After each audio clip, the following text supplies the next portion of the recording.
JDG FPX, seems like most people edge out to top esports, but this new FPX roster still has room to grow and improve, and I'd say in the right meta, just like last year, we saw that they won Worlds. They were the best team in the world. So what we need from FPX is a 2-0 here to be convincing to show us as we go into pick and ban, to show us that they are still a top team here in the LPL. Now remember, ladies and gentlemen, patch 10.11, Volibear is enabled as per the hover. And we got an Aphelios first lock here for LNG on blue. And this time there is no Ezreal, so where are FPX going to go? The Misfortune is the most commonly seen answer, but when it comes to LWX, he also is the type of player who could opt into something like a Lucian or a Kai'Sa, right? These are two very known champions for him, but no, instead gonna keep it LPL style. On the MF. Now you said Chris likes the Thresh. Is that the rotation here, or does Tian say, well, it's my Trundle gaming coming? I'm just surprised we're not seeing more Graves. Yeah. We have some teams that just insta-lock Graves when it's open, and that seems to be the common consensus among the world, but we have certain teams that just don't care about him at all. Where they put a higher stake on the Trundle, which now Tian says is mine. Which, you know, Trundle, very good against immobile AD carries with that pillar. Going to do a great job peeling for that Misfortune and opens up for a pretty good front-to-back teamfight composition. But now if you're asking for a more aggressive jungler from the side of XX, I mean, before you were mentioning how they play the early to mid game, let's see. So the three options you typically see in a Trundle is either the Graves or the Kindred, or he could just go back to the Lee Sin. Sure, Lee Sin might lose out in the 1v1 duel the first 6 levels, but once you get a hold of your ultimate, it is somewhere where you start coming back into that matchup, and of course you'll always have gank opportunities if the lane setup's there, which with a Wukong and potentially a Nautilus, the lane setup's definitely there. It definitely is, but we're going to have to hold on that jungle potentially, because Chenlun, going back to one of the picks we've seen him on before, not often that you see a top laner here in one of the first rotations on blue side. No, sometimes we'll see on red side, it's typically the Renekton, but I'd say usually picking your jungle in an early rotation, unless you are a player like a Kanavi or a Beishang, these types of players who really want to get jungle counter pick, is what makes sense. And having said that, we have not seen Wukong in the jungle here in the LPL as well. We saw it once in spring. Did we? We did. Was it out of XX? No.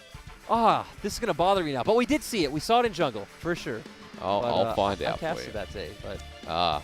but we casted a lot of days, sir, so no one's blaming you. As the Graves, they're going to assume that, yes, it is going to be Wukong, of course, in the solo lane. So Graves going to be taken away first. Graves, Kindred, I'd say, are your expected ones. After the performance that LNG just put up with the Lee Sin and kind of the composition they're building, where they already have a ton of CC, which would enable a double 80 carry composition, it just makes sense. You're going to find out now. But no Khan Mordekaiser. Remember, we still need solo lanes here for the side of FPX. I would expect LNG ban the Hecarim, right? Ooh, after the performance that Khan put up at MSC, they're going to draft this composition that wants these front-to-back team fights as well. Going to do great as a supplementary engage along with that Leona. We've seen Wukong's deal with the Renekton, but pause on that LeBlanc instead. We're not doing double jungle ban. Getting rid of Maple's champion that a lot of people remember him for in the LMS. We don't too often see in the second rotation teams focus bans on one role, which is a lot more common in other regions, and I'd say even just kind of logically makes more sense. We definitely see teams here prefer banning out those special champions or champions they don't want to deal with from the other side. Point an example, another solo laner towards mid against Doinb, who he picked up his first ever career pentakill on. Cassidy is last. That means that Hecarim you talked about is still there, or... No. Yeah, fits their comp well. And this is what we actually saw a lot of in spring. When Trundle started coming into the meta, I started asking teams around about, why are we first picking this champion? They're like, think about it. We have Misfortune, we have Corki, we have an Ornn, we have a Leona, something like this in the bot lane. You have the perfect front-to-back team fight. You have Engage, you have Peel, you have burst damage, you have scaling. It's all there. It's like the complete package. The ability to influence terrain with the Trundle as well is that nice little cherry on top too. So for FPX, that package has come together. Bar one final element is taking away the Galio from Doinb in a sense. We said we wanted to see an aggressive mid-jungle 2v2 coming out from LNG, and that's what they gave us this game. And 2 seconds ago, we set up that this comp is built around things like the Corki. I think the Corki pick would be great here for FPX. Okay, 10 seconds. Well, you've got a massive Wombo already built up from LNG. You still have one that's piled on by FPX. Two very different team compositions than we saw last game. Yeah, and Corky, not the style I'm that sorry. Doinb wants I to know go you're going with. to be disappointed. But I like it this time, actually. You're right. These two compositions are so different from last games. LNG just wants to go forward, everyone go in. Going to be a bit dicey for Light when his whole team is running away from him. Yeah. And now the good thing about the Sylas pick that I like is that Light is going to feel constant threat of flanks coming in from Doinb when the rest of the members leave him by himself. In game 1, we talked about optimal lanes for the solo laners. Is this optimal lane for the Sylas going into Galio, or...? Oh, yeah, of course. Okay. I think like this feels fine. The Wukong, Ornn going up against Wukong is going to feel good as well. You're going to get those early resistances. He's not going to be able to trade into you that well. I was going to ask because it does feel like Khan playing Sylas top in spring. We saw it a little bit. But more importantly, Doinb playing a tank mid as well. It was a bit exciting, but it is going to be Sylas here for Doinb as the arms get stretched on out. FPX, another day in the office? Well, I'm sure we'll find out because LNG have changed their composition here in Game 2 drastically. Both teams have, and this time we have Maple enabling XX, which was a style we talked about at the start of the show with the Karma. So I'm a big fan of this, and it just means we really want to see a lot of aggression coming out from XX early on. You look at XX on Jarvan, a champion that when he was in top esports, he played proficiently as well. So good to get back some of the roots here for the LNG jungler. And at least looking towards the side of LNG, I mean, if everyone's going away from Light, that's fine, but he is an Aphelios. He does have a lot in his kit too. He does have Severum. He does have Severum, yeah. So, and he can join in a lot of the fights as well. I'm excited for this one, Lyric, because now we get more of the LPL style. We get more of the fighting, and these objectives are going to be a little bit more skirmish. That last game, we did have a lot of fighting. But no one died. This time people should die, right? Oh, I mean, especially with the fact that both of these compositions want to do similar things. They want to take similar fights. It definitely spells out action. And the thing we want to see out of LNG especially was in that first match against Suning, it felt like they just watched themselves lose the game. Slowly. So this is a comp where, like, that can't happen, right? You need to be the proactive team. Okay. Welcome to Summoner's Rift. Game 2. FPX now on the red side, and you can see Doinb has opted in for the Conqueror Sylas. We've got to mix a bag of runes with this man, but... We have Phase Rush on Galio. Yeah, we do. Yeah, this one actually isn't too common. No. Not something I can say that I've seen. To hit auto attack, Q, Yeah, you would need and then E, like E. or W. Yeah, exactly. And then running through a team fight. But it's kind of strange because you would think you'd want to get the Phase Rush to set up better for your taunt. It'd be nice if I Phase guess you Rush could, was right? activatable, right? If it was an active, then you could use it with W. We've seen a lot of Predator, Galio mid here in the LPL, especially by Doinb. As Invade started here by Tian, it will be spotted out though. So they're just going to end up trading sides, which on the side of LNG, I actually think you're okay with because Galio should have the early push in mid lane, so he shouldn't have to worry about Doinb being able to make it bot for any sort of dive. Of course, Doinb does have TP, and we have seen here in the LPL quite often where mid laners just give up a wave or two to make that TP dive on the bot side. As early as like level 3, level 4 as well. It doesn't really matter. XX now starting on the Raptors here after that. Also Krug's bottom side for the likes of Tian. Also note that Khan being on a weaker side of the map might not be too bad. We've seen Ornns really thrive in weak side top laner as Doinb has been out-traded. We see here Galio's going to do pretty well in his early matchup. It's going to be all about dodging that E, right? If you get hit by the E, you don't allow Doinb to stack up that Conqueror. You're going to come out ahead in the trade. You have early resistances, good early burst. Your wave clear is much better and more reliable. The thing I like about the Sylas coming out from Doinb is you just look at all of LNG's ultimates, and they're actually pretty much all amazing to steal. Oh, yeah. What's the worst one? The Moonlight Vigil. Yeah, I was going to say probably... I mean, the best one's obviously the Wukong ultimate. Person's not going to be near you. Very true, but we've got a gank in the mid lane. Tian now going to get shielded around as XX is a level behind, but the abduct does not land. As Tian is still like, I'm going to do it anyway. Yeah, both of these are... But Doinb is level 3 to where XX... Doinb and Tian are both level 3 to where XX is only level 2. Still going to back away anyway as the bottom lane is a 2 versus 2. Ignite's going to get dropped down on Chris as Duan has to flash away. LWX and Chris win that one out. Ignite for flash. You remember we talked about Nautilus against Leona so much in spring about how if you hook into a Leona, Leona's not only tankier than you because of the resistances and shielding offered from her W, but she has so much more damage. Yeah. As shown there. Chris still waiting around the side. So right now they are both only level 2. Of course, Misfortune having more early burst than the likes of an Aphelios. But I think about to hit level 3. As Chris is wrapping around, we got our grand final rematch, so I know we're looking towards the bottom of the screen. I was just waiting for something to happen, but this is what's on the cards here. JDG and Top Esports this weekend. Just a side note. Brought to you by me and Mr. Hysterics. Hey, it is too. Yeah, it's both it of is us. too. Now, as a side note, I know we're not seeing Jackie Love today, but I hope by then we should have Jackie Love. Oh, we're back. We're back. We're still back. We should have Jackie Love by then. We're going to get a taste of the highlight on that day, I'd say. Ooh, high society with Zoom, huh? Exactly. Zoom vs 369 should be a good matchup. Again, top laners in the LPL, can't beat them. Especially if you're the LCK. Oh, God. Too soon? No, not too soon. They've had a week.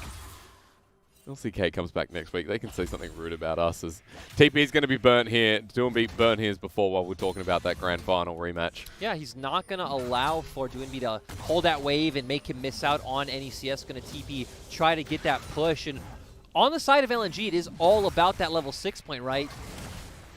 Getting that combination coming out from XX and Maple. Actually, Maple's a lot of members you can follow, right? Duan hits a good hook. Shenlun gets on the back line. Yep. There's a lot of options for you to be able to get on the carries of FPX. Even if defensively, if everyone stacks on top of Light, Maple's still there and XX can follow up as well with Shenlun. So I look towards LNG right now, and I think this is much easier to execute than what we saw in Game 1. But also for Tian, you can gank pretty much any lane. Once Call of the Forge God comes out, you have a great opportunity there in the top lane. Of course, you would typically want to link up with Doinb, counter gank, win out that mid 2v2, and then go bot, where you have this early game AD carry in the likes of Misfortune, and you have great CC coming out from Chris. Both of these comps just spell out, we're going to get big neutral objective fights. Yeah. So once that Herald comes up around 8 minutes, that's probably when the action's really going to start. Because I'm not using the S word here, am I? I'm not asking you about scaling at all. No. Okay. I'll put that out of my vocabulary for one game. Ocean Dragon going to be starting off in the Rift on the bottom side. Note where XX is as he gets spotted out by a ward. XX is still about a level behind. He's close to leveling up, but Tian on his way. Level 5 PTA Trundle. He catches XX, which shouldn't realistically happen. Okay, well, he's caught him. Dragon flag away. Movement speed there as well. Doinb gets shielded to ran it in, but he's actually stolen the ultimate from Maple first. Not enough mana to follow this one up, nor the damage yet here for the early game Sylas. Yeah, and he has to go answer that wave. So now LNG actually could look to contest Tian, but... Here he comes. Flag and drag away. And Doinb should note that Maple still has his available, but the flash forward absconder duck. XX has to respect that. With now the bottom lane of Duan following up as well, but the flash forward here from Chris, they're going to stop him first.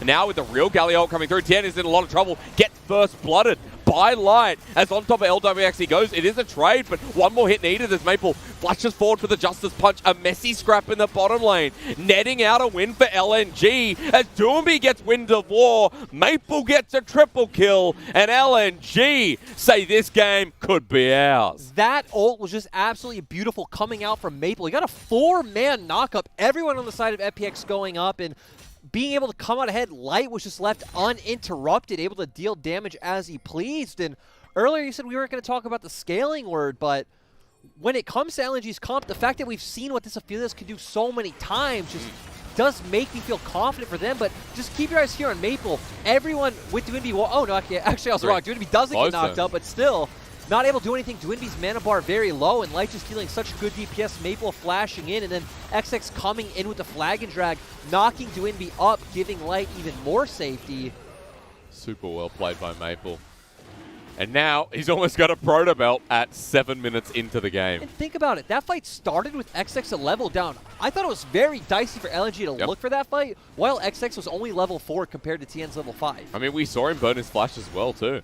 And XX had to get out of the fight, and a slow re-engage from LNG ends up winning out. Now, FPX do get the Ocean Dragon, but they're still behind 1,300 gold in this early game. A much better start for LNG in Game 2. And when we look towards the late game, holistically, I like what FPX has drafted. They have a really strong front-to-back team fight. They're going to have Doinb threatening the back line of Light. The question that I'm asking myself is, if we get to a 4 or 5 item scenario, can Aphelios just duel the Sylas threatening the backline? Because the answer should be no.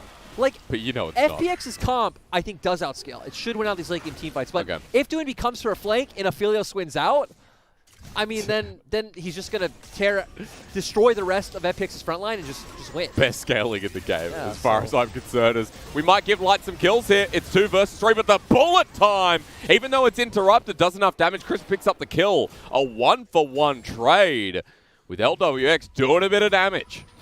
Yeah, so both AD carries going down, but now this is going to open up a free Rift Herald for the side of FPX. We actually already see Tian starting it up, and good guy Duan holding the way for his AD carry. What a lad. We've got ourselves a bottom lane Aphelios who, even though we do see a trade going through, still going to be beneficial as he walks back to this held wave. Tian going to be starting up the Rift Herald. Remember, FPX picked up the ejected ball forehand, and with Khan shoving out the wave, XX is going to be a hard contest. You have no ultimates on the side of LNG.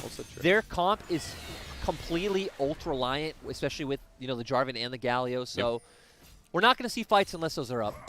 Also note, Maple just went back for the Proto Belt. So here we are, 9 minutes into the game, a 3-0 Galio with a bounty, who's been leading in CS in this lane for quite a bit.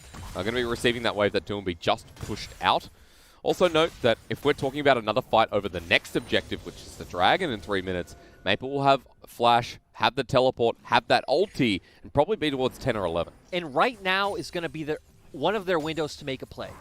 Doinb back, he's coming to lane, you're going to push out this wave as Maple, so we want to see XX look towards the bot lane and combo with that Galio ultimate. You can see everyone moving down, but the Scuttle Crab secured will spot out XX at the very least. Maple has no way of getting past this without getting spotted, but he might not need to. The hero's entrance up. Doinb does. Doinb's TP actually just came up. Flag and drag on top of LWX, and LWX doesn't have a flash available. He's just dead. Maple jumps in for the 4th kill of the game, and for FPX, how do they come back from this? As XX gets low, but Doinb jumps on, the Cataclysm locked on down. Chris with the engage, but the damage way too much, and LNG are dissecting FPX in game 2, as the chase will follow up. Tian doesn't get Shield of Duranda, but FPX know that Crisp must die. And I love that because they were a bit, not late, but they had to get the right setup for that play to come out, and it gave Doinb time for his TP to come up. But as long as Light and Duan were willing to commit to that play, they were confident that they would come out ahead, and they did. And this is not a lead anyone was expecting to come out for LNG in any of these games. And not as clean shot calling as we expected when LNG came into this series, right? These are good comms. This is consistency so far in this early game. Especially coming out from XX, having the confidence to make these plays. Maple, of course, playing well, and Light has consistently surprised. I'd say even towards the end of last split where we saw Asura kind of start. Sorry, sir, I have to pause you because Shenlong might be in trouble. He goes to the bouncy house and Khan picks up a kill, but he has no mana, has to flash away. Maple is humongous. Oh, God. The giant of the dragons will pick up a kill onto Khan as a response, while LWX is ready to die again. He says, don't give it to Aphelios. He flashes for no reason, and Light now has a 3-kill. And you just have to wonder why he was there, because you see where Crisp is on the map. Like, how did he get so far overextended that he was running through LNG's jungle? I don't know. The bottom lane right now really struggling on the side of FPX as Chris is going to spot out Maple. Bit of a surprise with Soul Flare, but do they have the damage? Maple, again, word is humongous. He flashes over the wall, but Doinb matches him as well. The Chain Lash to slow down, but the Winds of War does quite a bit. The turn here onto Doinb is very viable as Phase Rush comes in. Cataclysm down, all on top for Doinb. He steals the Cyclone, but the Winds of War again. 7th kill of the game for Maple, and FPX are grouped up. Crisp walks into the waiting arms of happy Maple, who has a double kill, who has Winds of War again. Into the backline, LNG are walking forward as Khan gets rolled back in. The bullet time lined up nicely, but it doesn't matter. Chenlong shares in the spoils of war. 13 kills at 12 minutes for LNG. And Maple is just so massive. We saw Doinb use this whole combo, and Maple knows, hey, I can actually just turn on you. My team is coming. We have more damage. We have more items in these fights right now. LNG can just look towards Dragon and as LWX again, he's just dead. And Light now has 4 kills as well. This is really disappointing out of LWX, but great to see out of LNG. The more competitive teams this split, the better. You know what I'm learning this game? FPX need to stop fighting the Galio.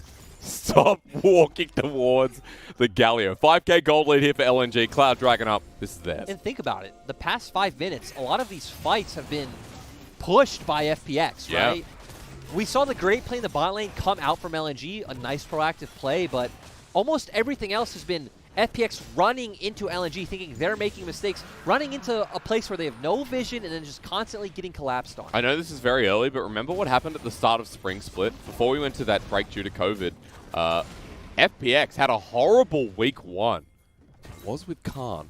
But this game does not feel like it's anything to do with Khan, right? They came back and they were playing horribly with Khan, but it wasn't Khan, remember? No. Me and you even had this discussion off screen that it felt like their bottom lane was making more mistakes. Tian wasn't playing as well, but...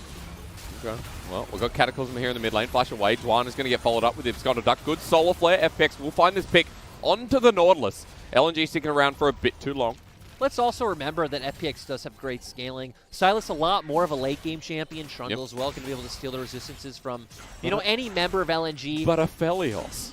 Exactly. But Aphelios.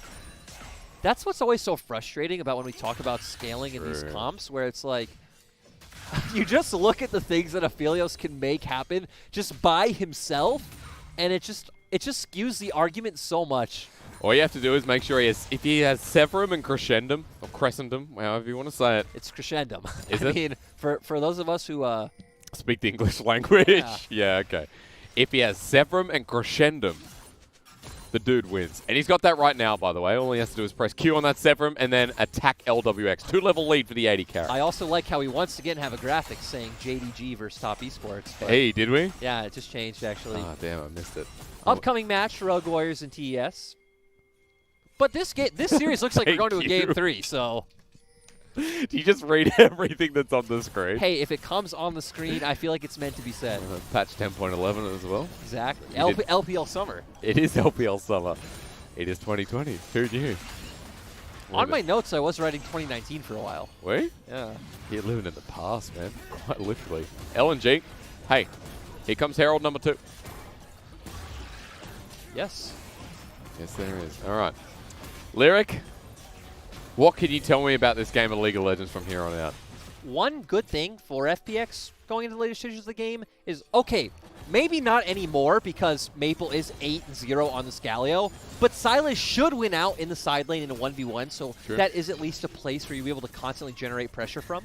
At the very least, look at where Maple is now while we are speaking of mid laners. Level 11 Galio here with the Hero's Entrance, while LNG going to use the Herald to push mid. Turret almost goes down without it, but after the Herald takes a meaty bit of health, chunking that. Inner next on the menu. FPX very reserved. Finally able to push out and clear away before the Herald can do any more damage. But that turret of Aphelios, half-healthed LWX. And we're 6k gold ahead for the side of LNG. Yeah. And the great thing about their composition is, you know, some comps can't really do much without a neutral objective up, something like a dragon. But their comp just has so much dive potential, they can constantly just keep pushing mid and then playing around whatever side they have, you know, someone like Shenlun, or if they've... it's probably always going to be around Shenlun's side, but yeah. And the beauty of it is, as well, it feels like if LNG, one of the ult fails, especially with this gold lead, you've got to deal with so much more. There's always the next ult up on the menu. We're getting a highlight here of Maple, and I'm just going to come back to what you said at the start of the broadcast, where you want to see Maple be the place that they play through, right? Well, Game 2, even though it was under interesting circumstances, LNG have played through Maple. It's very easy to forget for LPL-only viewers, or maybe not, because I've even coached in the LMS, right? And it's easy for me to forget how much of a prominent player this guy used to be in the world. Again, dominated his region for 3 years, went to every international competition, consistently looked... Maybe he was never in the conversation for one of the best mids in the world, but was always in that upper echelon of mids at like Worlds or MSI. So we need to see him bring that experience to this team. It was on the Flash Wolves roster that it was like Maple's name was known. He comes into the LPL, and on Suning, the Team Wukong super team, he was never anything of the sort. In fact, he did not show up. He was one of the worst mid laners in 2019 spring and summer. And then even in 2020 spring, he looked a bit better, but I'd still say he was one of the worst mids in the league. But you never said he was Flash Wolves level of Maple. It's kind of interesting because the conversation extends to quality of mid laners in the LMS versus the LPL. Because we do have good mid laners. Even if you think about it, the second-tier team, or even first in 2015, was always HQ, and Westdoor was not considered a high-level mid laner, so the competition definitely wasn't there. But the confusing thing was, again, Maple was doing fine on an MSI level, on a Worlds level at IEMs, so you never thought he'd be less than at least an average mid laner in the LPL, but he still kept the same dynamic. Sword Art came through with him on Suiting as well. The high school friends, the long-time colleagues. He has that even on LNG with Stake. They played very, together very for a long. Heck, they were at the Season 3 World Championship together. Man. People might not remember that, but they were on Gamania Bears. That's right. Unfortunately, the only series I got to play was against SKT, but hey, experience is experience. You'll take it where you can get it. LNG have also just picked up an Infernal. We've got an Infernal Rift, by the way, if you didn't pick that one up already, and on a team that does have a lot of burst. Well, LNG are going to be appreciative of that. 4 minutes till the next one. Baron's coming up in 45 seconds as well. With Baron coming up, the lane assignment I'd like to see is put Shenlong in that bot lane. You could have your core 3 of Light, Duan, and XX stay mid with Maple hovering. And then you can look for a 2-man dive on the bottom lane turret if you want with Maple and Shenlong, because they both have TP. FPX won't be able to threaten a Baron. There's no way they're going to get a trade with the way this game's gone so far for LNG. But surprisingly, they want to keep Shenlong in the top side. What do you think of, to tangent away, what do you think of Maple's second item? Do you think with that lead, do you think it's okay? It's fine. You have a lot of healing on the side of FPX. Okay. What else? What are you going to say something before I interrupted you? I was going to say, actually, keeping Shenlong in the top lane is fine for the fact that Maple also has TP, so you can also just make that same play on the top side. Just Maple has to roam up, and now Doinb gets pressure on the bot side turret, but if you can get this and maybe force a kill, you can threaten a Baron. Call the Forge God going to be used. The rest of LNG coming in pretty shortly as well. Just noticed while we have been talking a lot about Maple, Light is also giga-fed at this point. XX has done great this game. And XX is pretty damn tanky. Yeah, done great. I think XX showed those signs of brilliance in game number 1. It's good to see he's been consistent through number 2 as LNG threatening towards the Baron. There is now no longer any vision by FPX. As Duinb has TP, but he doesn't have mana. So if he comes to this fight, he is going to be, well, pretty mannerless.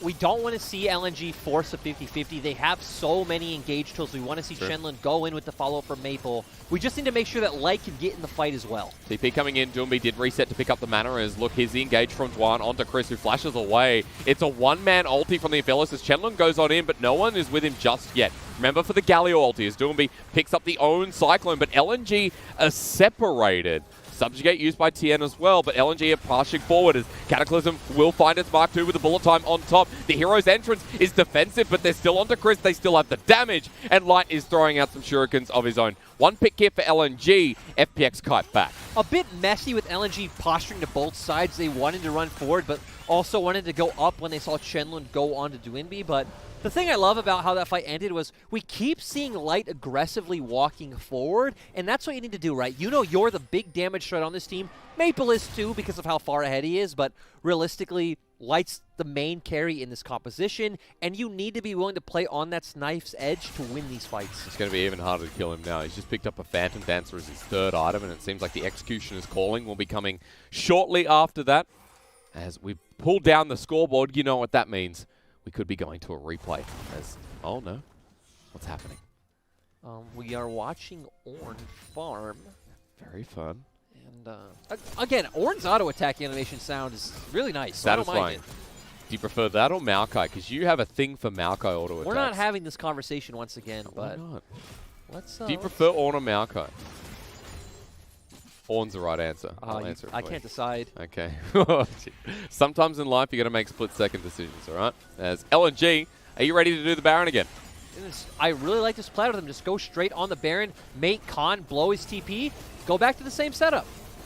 Still being chunked down. Duan's coming in red hot as well. FPX, 4 people here. Talked about the TP now being used, but over the wall they've hit. Finally, and Aphelios ulti with the full time comes in as well. Shenlong has joined in, but LNG are getting dangerously low here. Khan with a massive call of the Forge God. Abscond Abduct doesn't connect, and XX will be happy about that with Gravitum on the backside. Light keeps him at bay, but Doinb finds him with the pillar, locked on down as well. XX on the grand escape, slowed down with the shield, but not slow enough. Grabbed him in once again as Light tries to turn this around. The Zenith Blade doesn't connect from Crisp, but in comes Chenlun. At the speed of Light, the flash forward with shield to Duran, and Maple still as bad as he is, ready to launch on top of 2. One for the knock-up, and now another for the kill and can't. And they went a bit too hasty at first, but still great play from them, able to come out ahead. And Maple just hitting these taunts so perfectly. We're really seeing the value of the phase rush in these fights. And I don't need to keep hyping up Light. He's just continuously walking forward, tethering his range, making sure that Doinb can't get on top of him. Now they're going to get a Baron. They are, with no Tian for 10 seconds. This is going down pretty quick with just the 2 of them as well. I also like that Maple's hovering towards Dragon just to make sure that the other members of FPX don't head over and take it. We're at a point when that Dragon gets looked at seriously. Maple's ult will be up yet again, but focus on the Baron here, and LNG's gold lead of about 8,000 gold. Now they're just going to be able to start sieging down in the mid lane, and you don't actually have that great of wave clear on the side of FPX. LWX probably going to have to blow something like a bullet time. We've already seen Khan have to use his Call of the Forge God to clear a wave, and that obviously won't work against a Baron buffed wave. We're so far away from FPX becoming that relevant point of the late game scaling we talked about with the Ornn, the Sylas, and of course the setup that was mentioned during Champ Select. And now because remember a question earlier on was, what happens if let's say 5-item Sylas jumps into a 5-item Aphelios in the backline while the rest of the fight's going as you'd expect. Who's going to come out on top? Well, now we have a 3.5-item Aphelios against a 2-item Sylas. We know who's going to win. Oh, yeah. And again, Light does have to dodge the E, but one basic sidestep, you come out ahead in this duel. LNG, everything's in their favor. We expect them to win any fight going forward. But we need to remember, LNG can make mistakes. FPX do have great players. Things can still change. Okay. We don't expect them to change. No. But they could. LNG, it's all about finishing this game up then, bringing us to a game number 3. Doinb will take away the Cataclysm to a good dodge away with the Abscond. And FPX now pushing out of their bases. Doinb saving that ult for now. As Maple pushing mid with the Baron buff, and FPX have to look 2 different ways.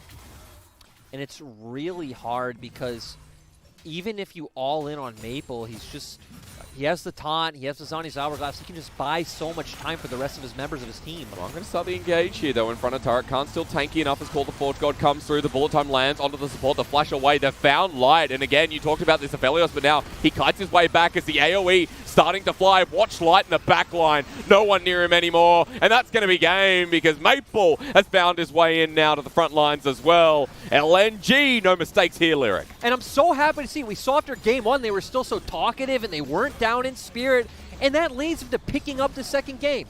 Forward they go. All 5 members still healthy enough as Light is the one who will not stop with this push.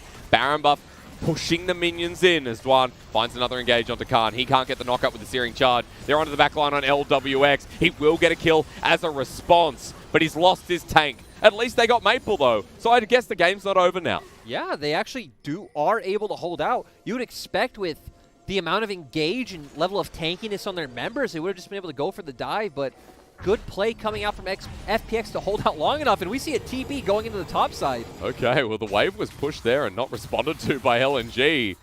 Doinb will just kind of shove it in, but won't be able to get the turret. That was kind of strange. Yep. Looks like his flash in game 1, but we'll have a look at this again because FPX ended up defending it. They leave Light out on his own. It was so scary. If Doinb was there and they were all able to jump on him, this could have been a completely different fight. Doinb's not there. Light gets the room to play the way he wants, uses cleanse well, and the rest of LNG just serving as a big meat shield. Maple once again with another great taunt as well. We're not going to look at the later part of that play where Khan kind of gave up his life so LWX could shoot out a couple of big bullets, and LWX is doing a lot of damage, mind you. A rapid fire cannon was picked up. He's got the Essence Reaver and the Molten Edge, the upgraded Ornn item, so there is a lot of damage on this Misfortune to start popping out some of the members like XX and Maple who died in that fight. We need to remember, though, that Doinb is the late game, is supposed to be the late game carry of this team comp. Yeah. But he is, what was he, 1-5? He's a far way off. He is a far way off. That's a good way to put it. Maple is still absolutely humongous. So we want to see LNG finish this game. I mean, it's going to be worrisome if FPX are able to find their claws and knock down LNG. They've still got an inner turret towards the top side, but pings are going mid. Right now, Light sitting there with the rest of LNG hovering between. Yeah, they're hoping that FPX makes a mistake and walks into their jungle, but... Depends. Good dodge away as Tian is still going to get locked down. Nevertheless, the ultimate goes onto LWX in the back line, but Duan without that ultimate won't matter too much as the turret goes down. Realistically, LNG, though, aren't going to be able to siege down these turrets unless they're willing to look for a dive. You have no reason to gamble on a play like that, though, when Dragon is up in only a minute, and you're going to have an Infernal Soul. Oh, very, very true. Baron as well, about 20 seconds after that.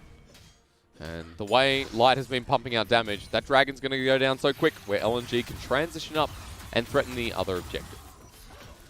Realistically, we need to see FPX to be able to coordinate getting on top of Light with Crisp, Khan, and Doinb as LWX is opening up that bullet time. But even then, Maple and Shenlun might actually have enough damage to clean up LWX in the backline during that time. Speaking of the devil, he's just teleported in. Level 16 Galio rises to the ranks of the mid lane. And Maple also has got a needlessly large rod atop his other 3 items. So I don't think LWX will kill him as quickly as he did the last time around. If at all. No, but both teams just trading waves for now. LNG's actually hard pinging on mid lane right now. Looks like they really want to engage, but they don't need to jump in mid. They can just force FPX to come to Dragon or just take the Dragon for free. Yeah. A or 5 B. seconds. Even if FPX do get something like the Baron, sure, they might buy a bit more time, but you just wait that out. You'll be the team with the Infernal Soul. Which is not even going to be touched whatsoever. And that trade for FPX doesn't seem like it's considered at this point. Just getting vision around it. They Infernal can't. Soul. Hasn't spawned in time, right? So there we go. Timing's nice when they line up, as LNG, chances of them picking this up, very, very likely. Yeah, Aphelios right now is very dangerous, and right now all Shenlun and XX have to do is hit some good ultimates. Maple doesn't even necessarily need to follow them in. He could save that to try and save Light if he wants, and everything's going to be on Light's back. And with the amount of AoE and engage you have on the side of LNG, we've seen how nice it's been for Maple to be able to hit these 3- and 4-man taunts. Just been doing it all game long. Just notice that Tian and XX, the jungle level difference here, is 2, which is pretty damn massive. That's 80 damage on the smite. Now, for the unbelievable, can Tian steal this away? LNG can't just take this patiently, though. They have super minions pushing in the bot lane. Actually channeling into the base right now as the engage comes through from Duan. They pull off of the Baron. FPX are cornered around as LWX is going to be the target. The knock-up slides through the whole team. It's called the Forge God does land, but here comes the Wombo and LNG.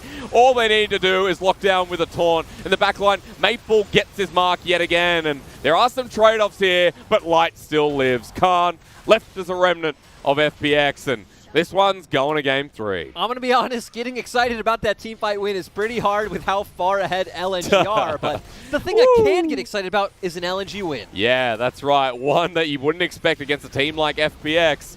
11k gold lead, 32 minutes into this game. They'll close this one out. And Light and Maple, it's their story this time around. Big carry pants put on here by some big carry members in LNG.